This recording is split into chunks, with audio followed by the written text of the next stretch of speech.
உண்டான காயமெங்கும் தன்னாலே மாறிப்போன மாயம் என்ன பொன்மானே பொன்மானே.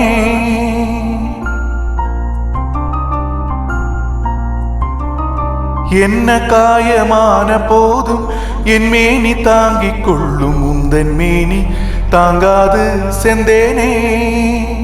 எந்தன் காதல் என்னவென்று சொல்லாமல் ஏங்க அழுகை வந்தது. எந்தன் சோகம் உன்னை தாக்கும் என்றெண்ணும் போது வந்த அழுகை நின்றது. மனிதர் உணர்ந்து கொள்ள இது மனித காதல் அல்ல, அதையும் தாண்டி புனிதமானது. அபிராமியே தாலாட்டும் சாமியே நான் தானே தெரியுமா?